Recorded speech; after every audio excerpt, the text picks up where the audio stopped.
50 টকাকৈ পোৱা আৰম্ভ হ'ব। তাৰ লগে লগে আজিৰ এই সভাত মই ক'ব খুজিছোঁ যে প্ৰত্যেকটো বিধানসভা সমষ্টিত আমি আৰু নতুনকৈ 7,000 পৰিয়ালক আমি অৰুণোদয় আঁচনি দিয়াৰ কাম হাতত ল'ম। শ্ৰদ্ধাৰ কাৰ্যকৰ্তা বন্ধু বান্ধৱীসকল, অন্ত্যোদয় আমাৰ লক্ষ্য। যেতিয়াই আমি ইলেকশ্যনৰ মিটিঙত যাওঁ, দুখীয়া লোকসকলে কয় যে আমাৰ ৰেচন কাৰ্ড নাই। আজিৰ সভাত আমি সিদ্ধান্ত ল'ম, আজিৰ সভাত আমি প্ৰতিজ্ঞাবদ্ধ হ'ম যে অহা 6 মাহৰ ভিতৰত আমি আৰু 50 লাখ ব্যক্তিক আমি ৰেচন কাৰ্ড দিম, বিনামূলীয়াৰ চাউল দিম। সেই সিদ্ধান্ত আজি আমি ৰাইজৰ আগত ক'ব খুজিছোঁ। শ্ৰদ্ধাৰ ৰাইজ, আজিৰ সভাতে আমি আৰু এটা সিদ্ধান্ত ল'ব খুজিছোঁ। আমাৰ আয়ুষ্মান, প্ৰধানমন্ত্ৰী আয়ুষ্মান যোজনা, কিছুমানৰ হাতত আমাৰ কাৰ্ড আছে, কিছুমানৰ হাতত কাৰ্ড নাই। অহা 1 জানুৱাৰীৰ পৰা যিমান মানুহৰ ঘৰত ৰেচন কাৰ্ড আছে সকলোৱে 5 লাখ টকাৰ স্বাস্থ্য বীমা আঁচনি লাভ কৰিব। সেই কথাও আজিৰ সভাতে আমি ক'ব খুজিছোঁ। শ্ৰদ্ধাৰ ৰাইজ, শ্ৰদ্ধাৰ কাৰ্যকৰ্তা বন্ধু বান্ধৱীসকল, অন্ত্যোদয় আমাৰ লক্ষ্য। সকলো পৰিয়ালত বিনামূলীয়া চাউল পাব। সকলো পৰিয়ালে ক্ৰমান্বয়ে অৰুণোদয় আঁচনিৰে যুক্ত হ'ব। ভাৰতৰ আৰু আমাৰ ৰাজ্যখনৰ প্ৰতিগৰাকী নিবনুৱাই কৰ্ম সংস্থাপনেই হওক, আত্মসংস্থাপনৰ বাট বিচাৰি পাব। আৰু প্ৰতি ঘৰ মানুহে অন্ততঃ 5 লাখ টকালৈকে স্বাস্থ্য বীমা আঁচনিৰ সুবিধা পাব। এই অন্ত্যোদয়ৰ লক্ষ্যৰে আমি আগবাঢ়িব খুজিছোঁ। আমি অসমখনক প্ৰগতিৰ এক নতুন দিগন্তলৈ লৈ যাব খুজিছোঁ। আজি যোৰহাট মাজুলীৰ দলঙৰ কাম আৰম্ভ হৈছে। অহা মাহত আমি মাজুলীক লখিমপুৰৰ সৈতে সংযোগ কৰিবলৈ লুইত খাবলৰ ওপৰত দ্বিতীয়খন দলঙৰ কামো আমি নিৰ্মাণৰ কাম হাতত ল'ম। আজিৰ সভাতে আমি ক'ব বিচাৰিছোঁ, অহা এবছৰৰ ভিতৰত নাৰেংগী কুৰুৱাৰ দলঙৰো কাম আমি আৰম্ভ কৰিব বিচাৰিছোঁ। আজি আমি গুৱাহাটীৰ শৰাইঘাটত বগীবিলৰ দৰে ৰেল আৰু ৰাস্তা দুয়োটাৰে আৰু এখন দুখলপীয়া দলং 1000 কোটি টকা ব্যয়েৰে আমি বনাবলৈ সিদ্ধান্ত গ্ৰহণ কৰিছোঁ। বগীবিল শদিয়াৰ ঢলা শেষ হৈ যোৱাৰ পিছত কলীয়া ভোমোৰাৰ দ্বিতীয় দলঙৰ নিৰ্মাণৰ কাম শেষ হ'ল। এতিয়া আমাৰ লক্ষ্য জামুগুৰিৰ পৰা কলিয়াবৰলৈ সুৰংগৰ তলেদি ব্ৰহ্মপুত্ৰৰ ওপৰত টানেল সৃষ্টি কৰা আৰু কাজিৰঙাৰ ওপৰত 32 কিলোমিটাৰৰ এলিভেটেড ৰোড কৰিডৰ নিৰ্মাণ কৰা।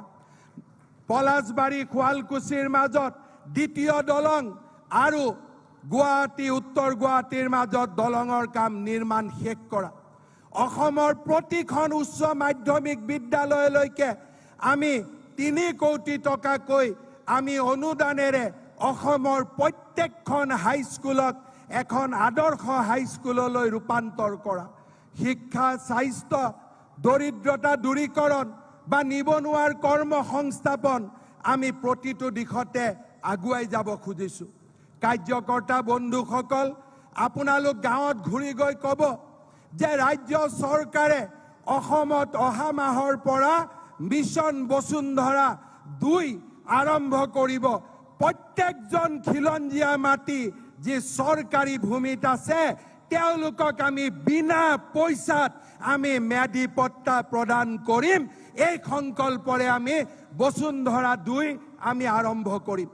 খিলঞ্জীয়াৰ স্বাৰ্থ সুৰক্ষিত কৰা, অসমৰ পৰা মৌলবাদক উৎখাত কৰা আৰু আমাৰ ৰাজ্যখনক প্ৰগতিৰ এক নতুন দিগন্তলৈ লৈ যোৱা, এই দিশেৰে আমি কাম কৰিব খুজিছোঁ। প্ৰধানমন্ত্ৰী নৰেন্দ্ৰ মোদী ডাঙৰীয়াৰ মাৰ্গদৰ্শনত আৰু গৃহমন্ত্ৰী অমিত শ্বাহ ডাঙৰীয়া আৰু JP নাড্ডা ডাঙৰীয়াৰ প্ৰেৰণাৰে আমি আমাৰ ৰাজ্যখনক উন্নয়নৰ এক নতুন দিগন্তলৈ লৈ যাব খুজিছোঁ। আজি আমাৰ বাবে মহিমাময় দিন, আজি আমাৰ বাবে আনন্দময় দিন। প্ৰধানমন্ত্ৰী অটল বিহাৰী বাজপেয়ী ভৱন বিজেপিৰ নতুন কাৰ্যালয় আমাৰ সকলোৰে সপোনৰ কাৰ্যালয়। আজিৰ এই দিনটোত মই পুনৰবাৰ কাৰ্যকৰ্তা বন্ধু বান্ধৱীসকললৈ মই ধন্যবাদ আৰু অভিনন্দন জনাম। ডিব্ৰুগড়, তিনিচুকীয়া, বৰাক উপত্যকা, ধেমাজি, জোনাইৰ পৰা যিসকল কাৰ্যকৰ্তা আহিছে দূৰ দূৰণিৰ পৰা, আপোনালোকে অলপ সময় হ'লেও বিজেপিৰ ৰাজ্যিক কাৰ্যালয়টো চাই যাব। আমাৰ ওচৰৰ জিলাকেইখনৰ আমিতো যেতিয়াই তেতিয়াই কাৰ্যালয় চাব আহিব পাৰিম। আমি আকৌ এবাৰ সংকল্প ল'ব পাৰিম যে ভাৰতীয় জনতা পাৰ্টিৰ বট বৃক্ষই সকলোকে ছাঁ দিব, দৰিদ্ৰজনক ছাঁ দিব, দুৰ্দশাগ্ৰস্তজনক ছাঁ দিব আৰু এখন নতুন অসম নিৰ্মাণ কৰিব। পুনৰ এবাৰ ভাৰতীয় জনতা পাৰ্টিৰ প্ৰত্যেকগৰাকী কাৰ্যকৰ্তালৈ মই ধন্যবাদ আৰু অভিনন্দন জনাইছোঁ। প্ৰধানমন্ত্ৰী নৰেন্দ্ৰ মোদী ডাঙৰীয়াৰ প্ৰেৰণাময়ী নেতৃত্বত ভাৰতীয় জনতা পাৰ্টিয়ে অহা লোকসভা নিৰ্বাচনত 12খন আসন বিজয়ৰ লক্ষ্যৰে আমি আজিৰ পৰাই ধাৱমান হ'ম, সেই সংকল্পও আমি কৰিব বিচাৰিছোঁ। পাৰিম নে নাই? অলপ পিছফালে ক'ব, পাৰিম নে নাই? দম আছে নে নাই? আমাৰ এইফালে নাই নেকি? আছে নে নাই? আছে? আছে নে নাই? আছে? তেলে সকলোৱে আকৌ এবাৰ ক'ব, ভাৰত মাতা কি, ভাৰত মাতা কি। বহুত বহুত ধন্যবাদ। পুনৰবাৰ আপোনালোকলৈকে মোৰ নমস্কাৰ আৰু কৃতজ্ঞতা জনাই মই মোৰ বক্তব্যৰ সামৰণি মাৰিছোঁ। ধন্যবাদ। জয় হিন্দ, বন্দে মাতৰম।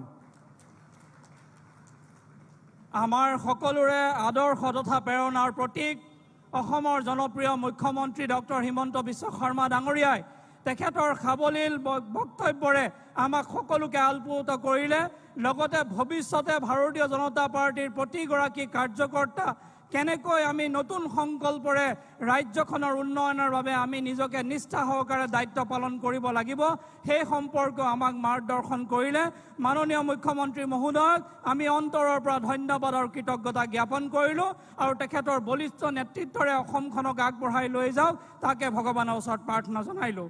আমাৰ মাজত আহি উপস্থিত হৈছে ভাৰতীয় জনতা পাৰ্টিৰ প্ৰাক্তন ৰাজ্যিক সভাপতি আমাৰ ৰাজেন গোহাঁই ডাঙৰীয়া, তেখেতকো এখন ফুলাম গামোচাৰে সন্মান জনাবলৈ আমাৰ দলৰ কাৰ্যকৰ্তাসকলক অনুৰোধ জনালোঁ। এতিয়া আমি অধীৰ অপেক্ষাৰে যিগৰাকী ব্যক্তিৰ বক্তব্য শুনিবলৈ আমি অপেক্ষা কৰিছিলোঁ সেই ব্যক্তিগৰাকীক বক্তব্য দিবৰ বাবে আমি আমন্ত্ৰণ জনাম। हमारे बीच उपस्थित है हमारे माननीय गृह मंत्री अमित शाह जी। हम अमित शाह जी को आमंत्रण करना चाहता हूं, आप कृपया हमें सभी को संबोधित करिए। हम उम्मीद में हैं आपके नेतृत्व में देश बहुत आगे बढ़ रहा है, ऐसे ही आप देश को आगे बढ़ाते रहेंगे। भारत माता की, भारत माता की।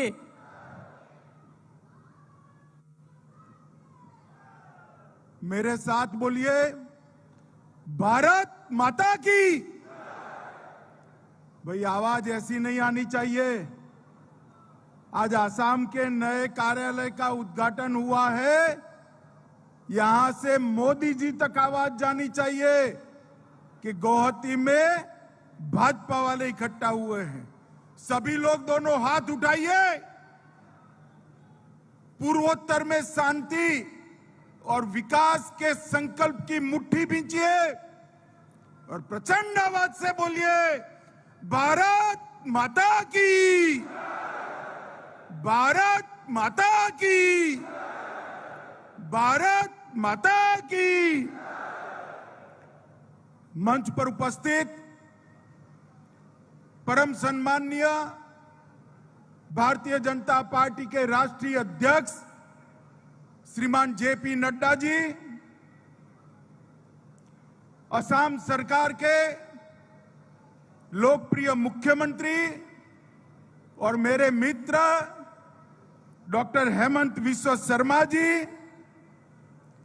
असम भारतीय जनता पार्टी के प्रदेश अध्यक्ष श्रीमान कलिता जी, केंद्रीय मंत्री रामेश्वर तेली जी, हमारे प्रभारी और राष्ट्रीय उपाध्यक्ष भाई बैजंत पांडा जी, राष्ट्रीय महासचिव और असम के ही सांसद श्री दिलीप सैकिया जी, उत्तर पूर्व के समन्वयक श्री संदीप पात्रा जी, सह समन्वयक श्री ऋतुराज सिन्हा जी, उपस्थित राज्य सरकार के सभी मंत्रीगण, सांसद, विधायक और आज आसाम के कोने कोने से आए हुए प्यारे कार्यकर्ता भाइयों, माताओं, बहनों,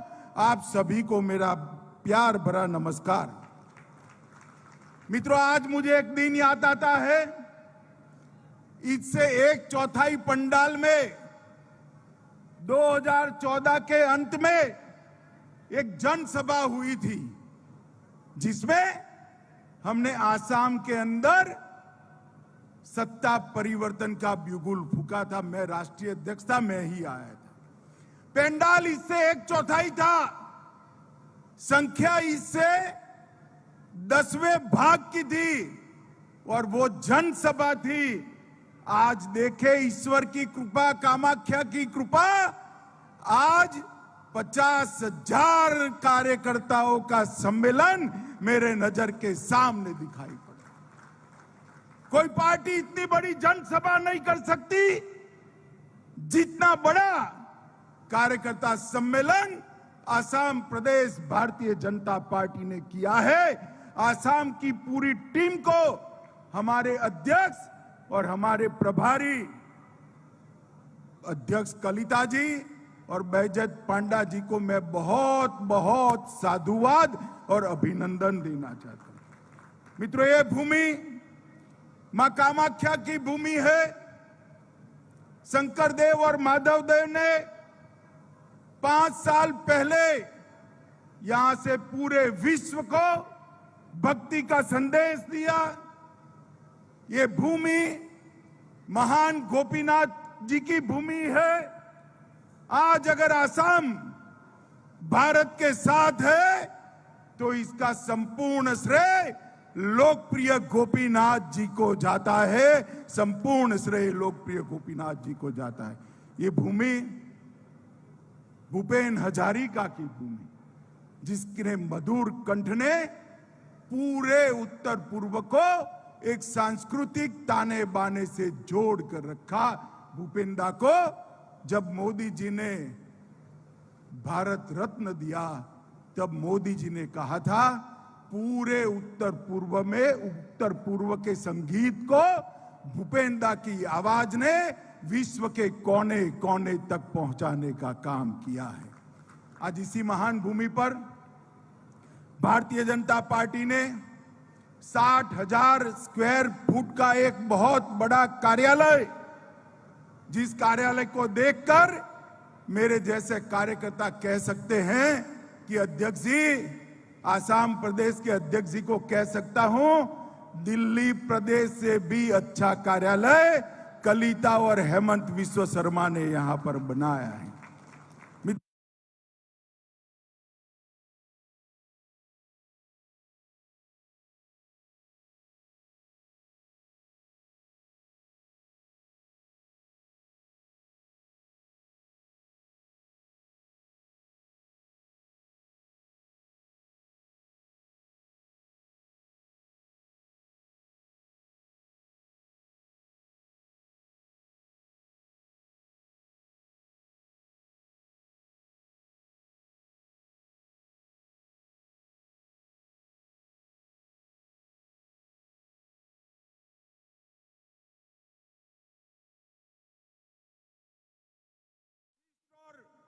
भारत के अन्य हिस्सों पर जो दूरियां थी, वो दूरियां मिटाने के लिए एक कार्य योजना बनाई। मोदी जी ने एक और तो विकास का एजेंडा हाथ में लिया। नॉर्थ ईस्ट के इंफ्रास्ट्रक्चर के डेवलपमेंट के लिए लाखों करोड़ों रुपया मोदी जी ने खर्च किया। एक कांग्रेस पार्टी थी, तब नॉर्थ ईस्ट का पूरा ताना बाना बिखेरने का काम किया। सैकड़ों हथियारी ग्रुप बन चुके थे, जो हथियारी ग्रुप पूरे देश के खिलाफ काम करते। मोदी जी ने आने के बाद लाखों करोड़ों के इन्वेस्टमेंट से इंफ्रास्ट्रक्चर बनाए। उन्होंने घोषणा की कि अष्टलक्ष्मी के हर राज्य में एयरपोर्ट होगा, अष्टलक्ष्मी के हर राज्य में ट्रेन कनेक्टिविटी होगी। और मित्रों, आज बोगीबील का जो ब्रिज है वो देखने के लिए दुनिया भर के इंजीनियर आते हैं। इतनी बड़ी इंजीनियरिंग कमाल हमारे आसाम के अंदर करने का काम किया मित्रों। और मोदी जी स्वयं आसाम के अंदर, नॉर्थ ईस्ट के अंदर एकमात्र प्रधानमंत्री ऐसे हैं जो प्रधानमंत्री रहने के बाद 40 बार से ज्यादा बार नॉर्थ ईस्ट का मुकाम किए हैं। मित्रों, हर 15 दिन में एक मंत्री उत्तर पूर्व का दौरा करता है और यहां पर विकास के कार्यक्रमों से मोदी जी ने नॉर्थ ईस्ट को एक धागे में बांधने का काम किया है। मित्रों, यहां पर हजारों युवा हाथ में हथियार लेकर घूमते थे। अलग अलग प्रकार के आंदोलन होते थे, बंद होते थे और इसके कारण नॉर्थ ईस्ट का विकास नहीं होता। मोदी जी ने उनके नेतृत्व में बोडोलैंड का समझौता हुआ, कार्बी आंगलॉन्ग का समझौता हुआ, 5 आदिवासी ग्रुपों का समझौता हुआ, त्रिपुरा का समझौता हुआ, ब्रू समस्या का समाधान हुआ, सीमाओं का विवाद भी सुलझाने का काम आगे बढ़ा। और जो आसाम कभी आतंकवाद, आंदोलन, गोलीबारी से जाना जाता था, वो आसाम आज रोजगारी, विकास और इंफ्रास्ट्रक्चर के लिए जाना जाने लगा है। मित्रों, मोदी जी ने समग्र पूर्वोत्तर को शांत करने का काम किया है। मित्रों, मैं आज आपको बताने आया हूं, ये कांग्रेसी जहां पर भी बैठे हैं ना, वो सुन ले। जवाहरलाल नेहरू ने 1962 में जब चीन की लड़ाई हुई तब कह दिया था बाय बाय आसाम। उसके बाद से कांग्रेस वाले भूल ही गए कि उत्तर पूर्व भी कोई चीज है, ये हमारा महत्व का प्रदेश है। मित्रों, उत्तर प्रदेश से 3 गुना ज्यादा बड़ा भूभाग हमारे उत्तर प्रदेश में। यहां पर जिस प्रकार की इंसर्जेंसी, जिस प्रकार का अलगाववाद हुआ था, मोदी जी ने कोई भाषण करे बगैर उसमें परिवर्तन लाया। कांग्रेस के शासन में भारत को तोड़ने की ये प्रक्रिया कांग्रेस मूक दर्शक बनी रही। उत्तर पूर्व में भारत को तोड़ने की प्रक्रिया कांग्रेस चुपचाप देखती रही।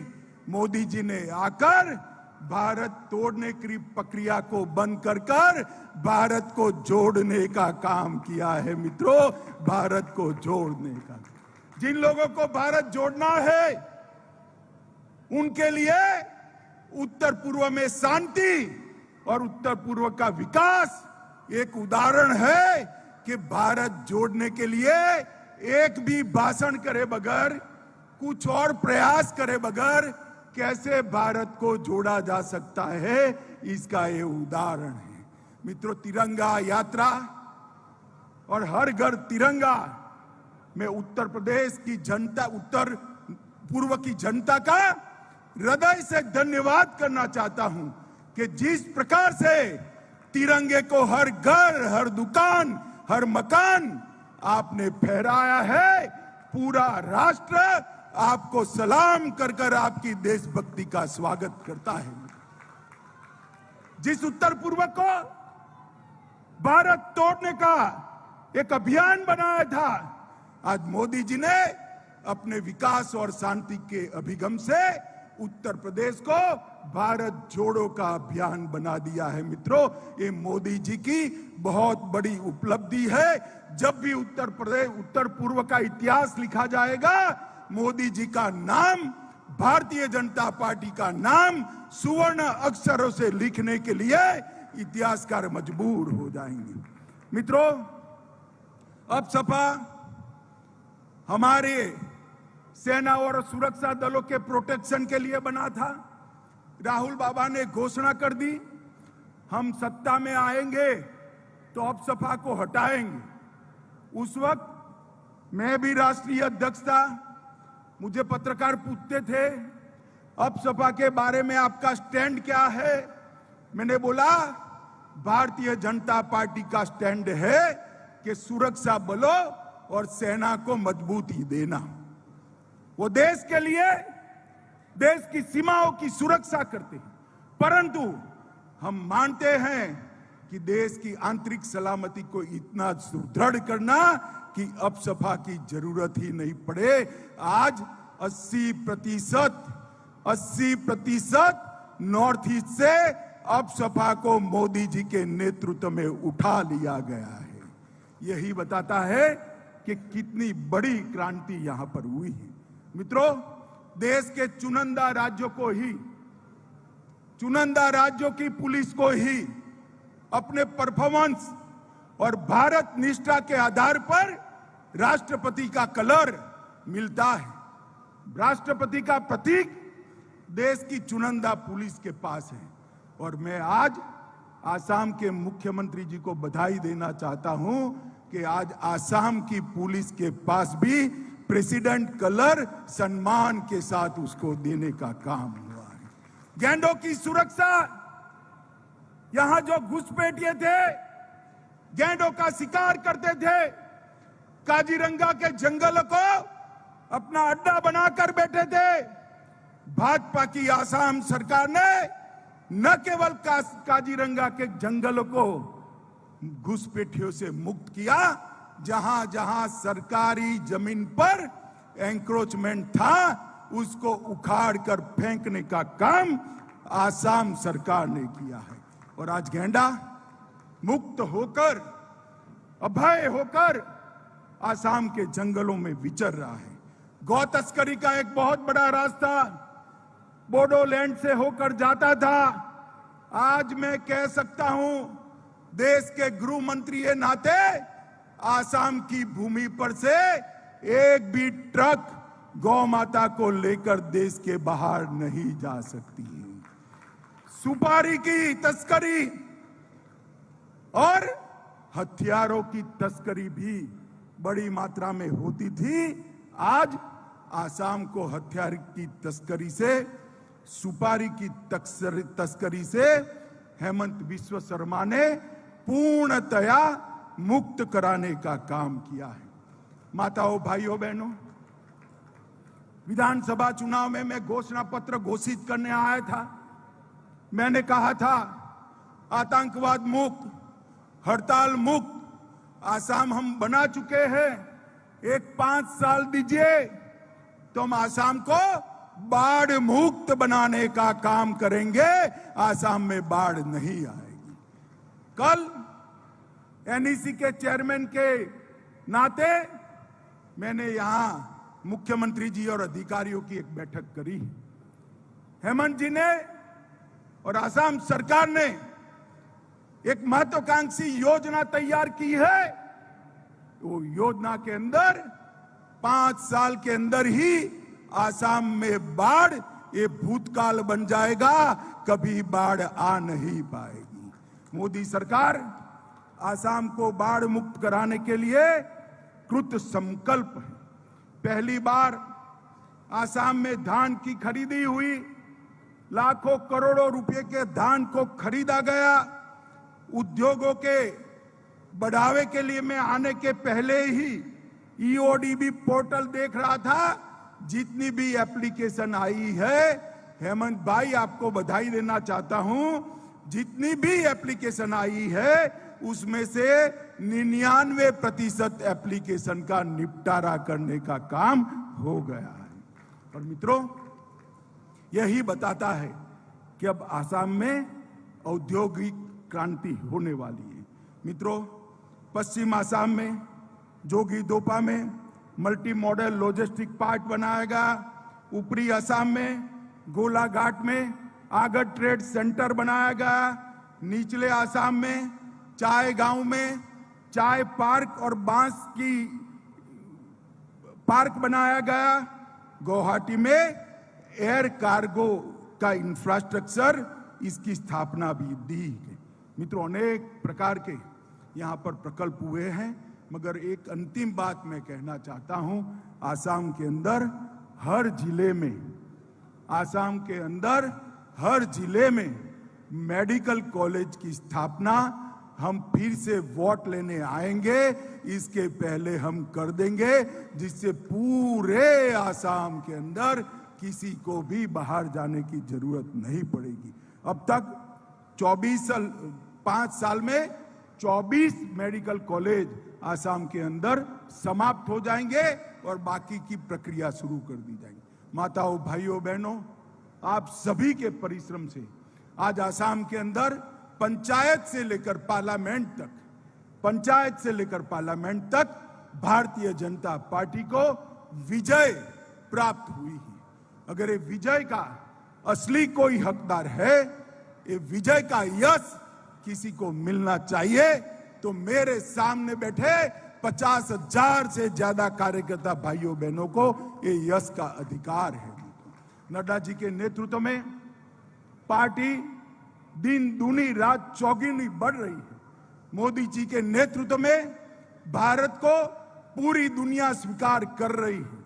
देश के हर कोने में विकास पहुंचे और देश की सीमाओं की एक एक इंच भूमि सुरक्षित हो, ये मोदी जी का संकल्प। हमारी संस्कृति को पूरे विश्व के अंदर गौरव के साथ पहुंचाने के ध्वजवाहक अगर कोई है तो नरेंद्र मोदी जी है। इतने अच्छे वातावरण में उत्तर पूर्व में भी कुछ राज्य में हमारी ताकत बढ़ानी है। आसाम यूनिट इतना बड़ा हुआ है कि यहां से पूरे उत्तर पूर्व के राज्य को हम बढ़ा सकते हैं। यही अपील कर मैं मेरी बात को समाप्त करता हूं। फिर से एक बार मेरे साथ गगनभेदी नारा लगाएंगे, भारत माता का जयकारा लगाएंगे। मेरे साथ बोलिए, भारत माता की, भारत माता की, भारत माता की, वंदे वंदे वंदे।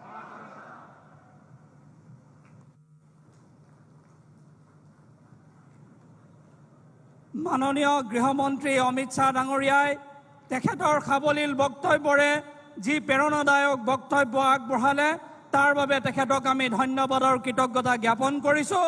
সকলো কাৰ্যকৰ্তাই আজি আমি অনুভৱ কৰিছোঁ, আমি যথেষ্ট অনুপ্ৰাণিত আৰু উৎসাহিত অনুভৱ কৰিছোঁ, কাৰণ তেখেতৰ মাৰ্গদৰ্শনেৰে আমি ভৱিষ্যত দিনত আমি ভাৰতীয় জনতা পাৰ্টি আৰু অসম প্ৰদেশৰ বাবে আমি সকলোৱে নিষ্ঠা আৰু সততাৰে আমি ৰাইজৰ বাবে সেৱা আগবঢ়াম, কাম কৰিম।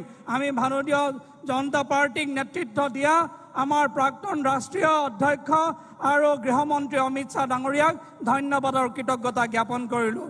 हम भारतीय जनता पार्टी के पूर्व अध्यक्ष और हमारे माननीय गृह मंत्री जी को बहुत बहुत आभार प्रकट करते हैं। आपने जो मार्गदर्शन दिखा इसके लिए बहुत बहुत धन्यवाद सर।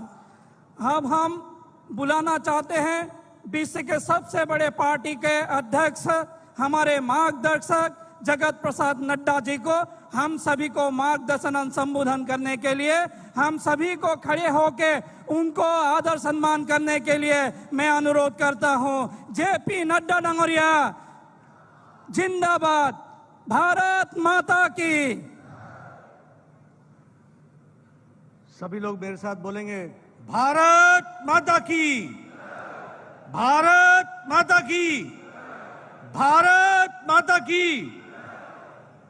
आज के कार्यक्रम में हमारे मंच को सुशोभित कर रहे हमारे मुख्य अतिथि भारत के गृह मंत्री सम्माननीय अमित भाई शाह जी, आज के कार्यक्रम में उपस्थित असम के यशस्वी मुख्यमंत्री श्री हेमंत बिस्वा शर्मा जी, हमारे प्रदेश के अध्यक्ष भवेश कलिता जी, हमारे राष्ट्रीय उपाध्यक्ष बजेंद्र पांडा जी, राष्ट्रीय महामंत्री दिलीप सैकिया जी, भारत सरकार में मंत्री श्री रामेश्वर तेली जी, पवन शर्मा जी, संवित पात्रा जी, ऋतुराज जी, हमारे लोकप्रिय सांसदगण, विधायकगण, मंत्रीगण और यहां उपस्थित इतनी बड़ी संख्या में भारतीय जनता पार्टी के कोने कोने असम से आए हुए हमारे कार्यकर्ता बंधु, सबसे पहले तो मैं आप सबको बहुत बहुत साधुवाद देता हूं, बधाई देता हूं कि आपने इतनी बड़ी संख्या में इस कार्यकर्ता सम्मेलन में अपने आप को शामिल हुए और इतनी बड़ी संख्या में आकर के आपने कार्यक्रम को सुशोभित किया। ये भारतीय जनता पार्टी का कार्यकर्ता सम्मेलन है। ये विशाल कार्यकर्ता सम्मेलन, उसमें मैं एक बात जरूर कहूंगा कि हाका लोके नमस्कार। मित्रों, मैं चाहूंगा कि मीडिया वाले जरा कैमरा पीछे दिखाएं और दुनिया को बताएं कि जो राजनीतिक दल इतनी बड़ी सभा भी नहीं कर सकती, वहां भारतीय जनता पार्टी का कार्यकर्ता सम्मेलन भी इतना बड़ा होता है और इतनी ज्यादा कार्यकर्ता शामिल होते हैं। मुझे समझ में नहीं आ रहा कि ये जनसभा है कि कार्यकर्ता सम्मेलन है। मित्रों, ये आप लोगों का अथक प्रयास है जिसने भारतीय जनता पार्टी को यहां मजबूत बनाया और यहां मजबूत बनाने के साथ साथ राष्ट्रवादी ताकतों को जो आपने आवाज दी है, उसके लिए मैं भारतीय जनता पार्टी के एक एक कार्यकर्ता को नमन करता हूं, साधुवाद देता हूं, बधाई देता हूं कि उन्होंने राष्ट्रवादी ताकतों को मजबूत किया है। मैं जब ये कह रहा हूं कि आपने राष्ट्रवादी ताकतों को मजबूत किया, आज पार्टी यहां पर मजबूत हुई है, तो मैं इसलिए कह रहा हूं कि नेतृत्व के परिवर्तन के साथ और सही पार्टी के सही जगह पर होने से देश और प्रदेश का कितना अंतर होता है, इसको हमको समझना चाहिए। एक समय था जब आपके ही प्रदेश के बारे में चर्चा करते हुए भारत के प्रधानमंत्री जवाहरलाल नेहरू ने कहा था, Assam bye bye, our heart goes with the people of Assam. यह किसने कहा था? जवाहरलाल नेहरू भारत के प्रधानमंत्री ने कहा था, our heart goes with the people of Assam. यानी उन्होंने मान लिया था कि असम चला गया, असम हमारे साथ नहीं रह पाएगा। यह नेतृत्व की कमजोरी थी। उस समय गोपीनाथ जी और श्यामा प्रसाद मुखर्जी ने इसको बचाने में जो प्रयास किया, पहले श्यामा प्रसाद मुखर्जी और बाद में गोपीनाथ जी ने जो प्रयास किया, उसको हम कभी भूल नहीं सकते। आज असम मजबूती के साथ देश के प्रहरी के रूप में खड़ा है और मैं नेतृत्व के बारे में जरूर चर्चा करना चाहता हूं। यही असम को, यही नॉर्थ ईस्ट को लोग दिल्ली में बैठकर इस तरीके से देखते थे कि जैसे हो तुम किसी और प्रदेश के हो, तुम कहीं और से आए हो। और उस समय का वातावरण इस प्रकार का था जिसमें उत्तर पूर्व की उपेक्षा होती थी। लेकिन जब से प्रधानमंत्री मोदी जी बने, मैं फक्र के साथ कह सकता हूं कि ये ऐसे प्रधानमंत्री हैं जिन्होंने 8 वर्षों में 50 बार उत्तर भारत का दौरा किया और उसको मुख्य धारा में शामिल किया। 50 बार। हर मंत्री भारत सरकार का 15 दिन में यहां होता है, उत्तर पूर्व में होता है, मुख्य धारा के साथ जोड़ा गया है। आज प्रधानमंत्री जी की नीति लुक ईस्ट, एक्ट ईस्ट, पूर्व की ओर देखो और पूर्व की तरफ काम करो, इस बात को लेकर के भारत सरकार काम में जुटी है।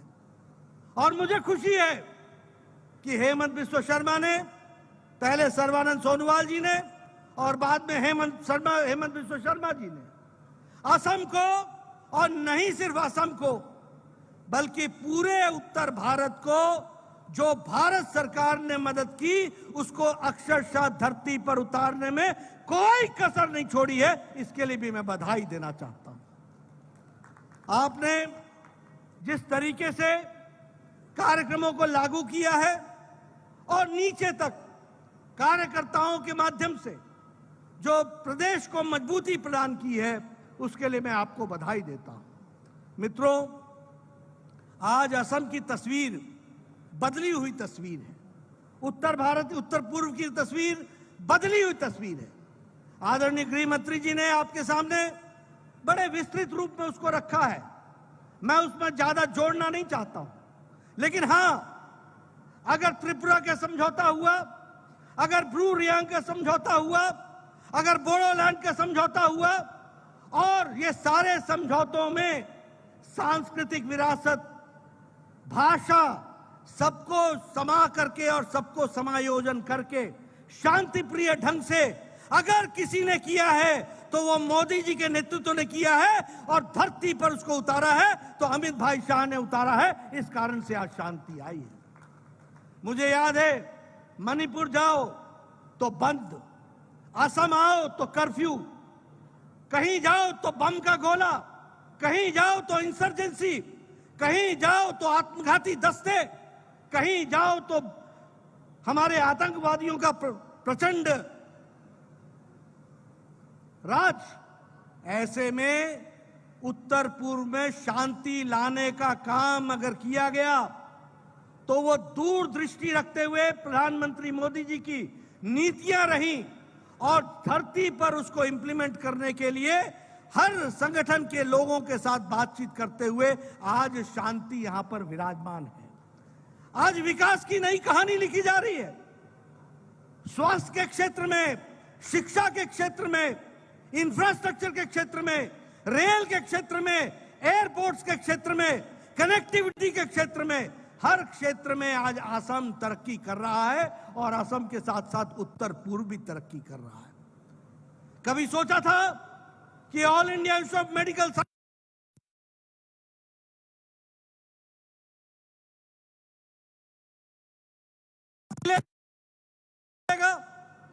कभी हमने सोचा था कि कैंसर की इलाज के लिए सबसे बड़ा सेंटर उत्तर पूर्व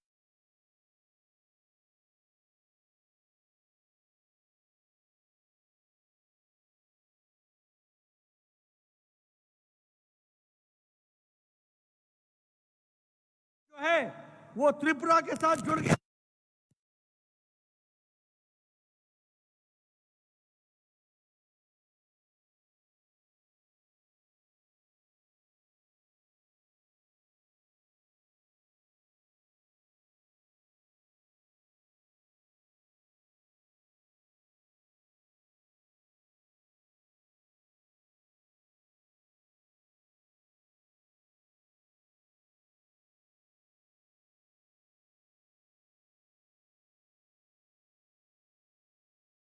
हर एक दृष्टि से रेल कनेक्टिविटी को बढ़ाया जा रहा है। आज उसी तरीके से 4 लेन का काम चल रहा है। हजारों करोड़ रुपए खर्च हो रहे हैं, नहीं सिर्फ असम में बल्कि पूरे उत्तर पूर्व में खर्च हो रहे हैं।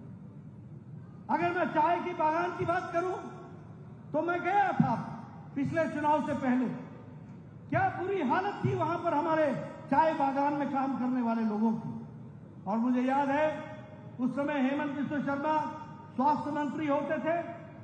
इन्होंने चर्चा की और कहा कि चाय के बागानों के बच्चों के स्वास्थ्य की चिंता होनी चाहिए। और मोदी जी ने उसी समय मोबाइल वैन डिस्पेंसरी को एक नहीं बड़ी संख्या में चाय के बागानों में पोस्ट करके वहां पर स्वास्थ्य की चिंता हुई।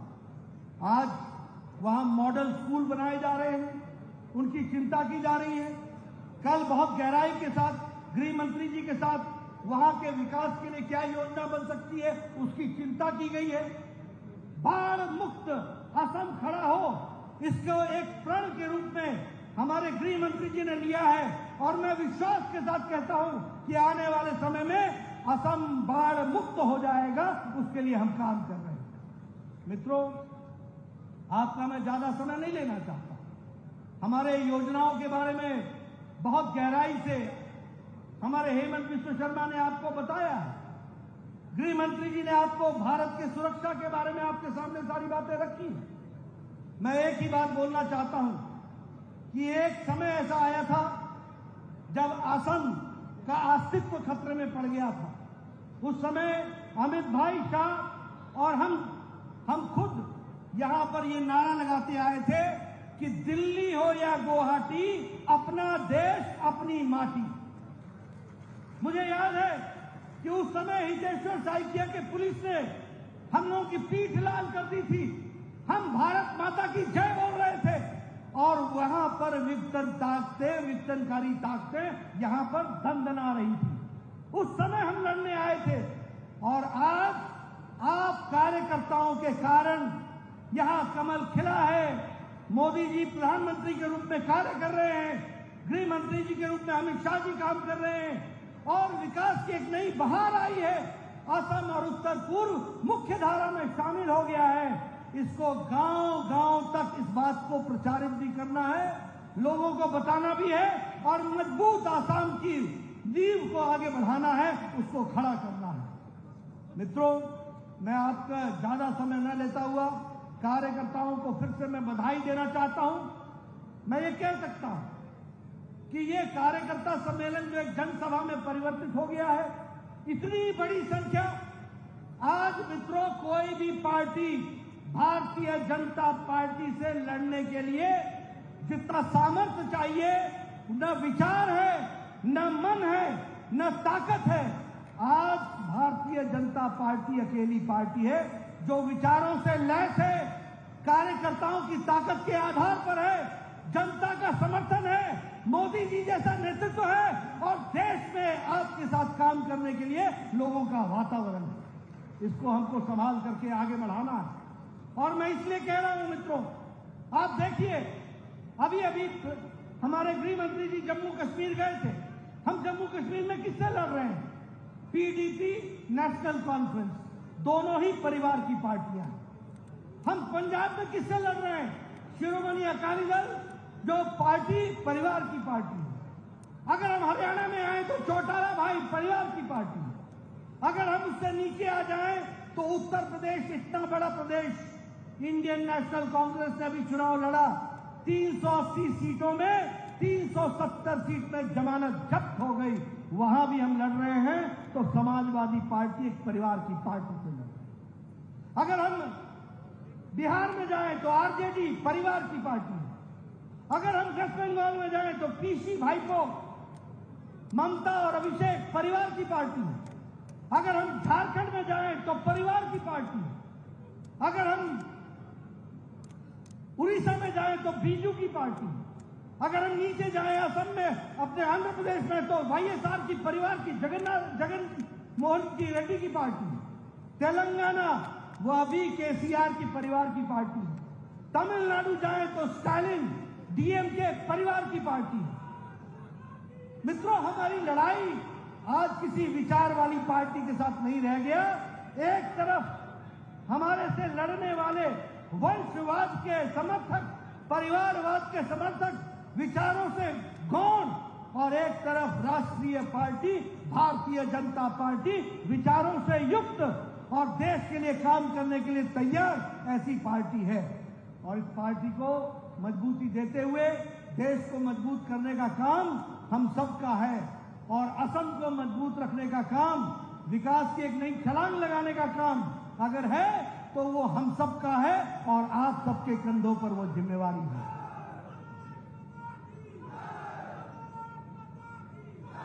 मुझे पूरा विश्वास है कि आप सब लोग इस कार्य को करने में कोई कसर नहीं छोड़ेंगे और मां भारती की सेवा में हम सब कार्यकर्ता लगे रहेंगे। एक विकसित आसाम हम देखेंगे, एक विकसित और अपने आप में अच्छी तरीके से आगे बढ़ने वाला उत्तर पूर्व देखने का जो सपना हमारा था वो साकार हो रहा है। उसको साकार करने में आप सब लोग अपना योगदान करेंगे। आपने मेरी बात सुनी, आपका बहुत बहुत धन्यवाद। जय भारत, जय अहम। ভাৰতীয় জনতা পাৰ্টীৰ ৰাষ্ট্ৰীয় সভাপতি জে পি নাড্ডা ডাঙৰীয়াৰ যি মাৰ্গদৰ্শন